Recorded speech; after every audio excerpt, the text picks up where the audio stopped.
If you want to say that I was a drum major, say that I was a drum major for justice. Say that I was a drum major for peace. NBC interrupts its regular program schedule to bring you the following special report. Martin Luther King Jr. was killed tonight in Memphis, Tennessee, shot in the face as he stood alone on the balcony of his hotel room. He died in a hospital an hour later. Martin Luther King's crusade for civil rights, patterned on the philosophy of non-resistance propounded by Mohandas Gandhi, began when his pastorate began in the Dexter Avenue Church. For 381 days, Negroes in that city boycotted the segregated city buses. The buses finally were desegregated.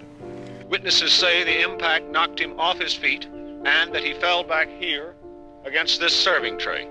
I was 10 years old when my father was killed, but at the time of his funeral, I fully realized the impact and importance of what my father was trying to do: create a world of freedom, justice, and equality for all. It is our hope and prayer that we as a nation take a moment to reflect and remember not only Martin Luther King Jr., but most importantly, remember the principles that he stood for.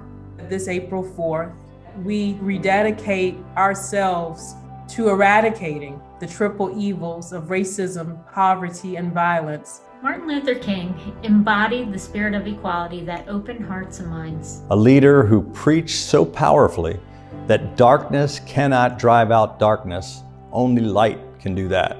Dr. King gave his life seeking to build the beloved community for all people in the United States and around the world.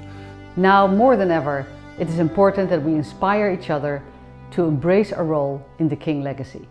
Being an activist means being outspoken because your voice represents a lot of people. These are the values I learned from Dr. Martin Luther King.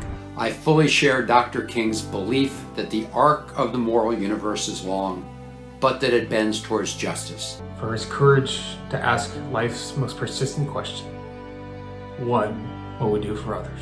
All of us share Dr. King's vision of the beloved community where people choose to love over hate, fairness over poverty, and peace over violence. We can look at this day as a Reconstruction Day. I believe it is a day of reflection. How can I fulfill the dream? How can I be a contributor? How can I be an activist? We must stand up to oppression, bigotry, and violence against our communities. We commit ourselves to carrying out his pursuit of an economy that rewards all work. We recommit ourselves to building the nation he dared to envision by continuing his fight for voting rights and equality. And we commit to building a better and more equal world. We honor Dr. King by pledging to never lose sight of his dream. It is my honor to light this candle as I proclaim that I am a drum major for peace, justice, and equity.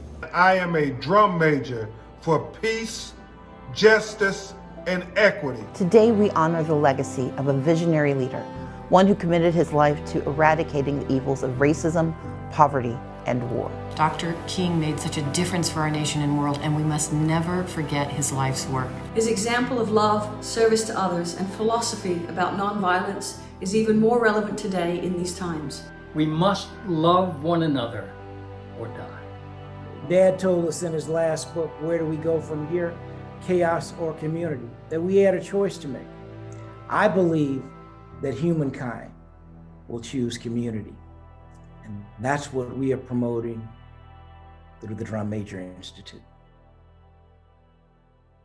I've looked over and I've seen the promised land.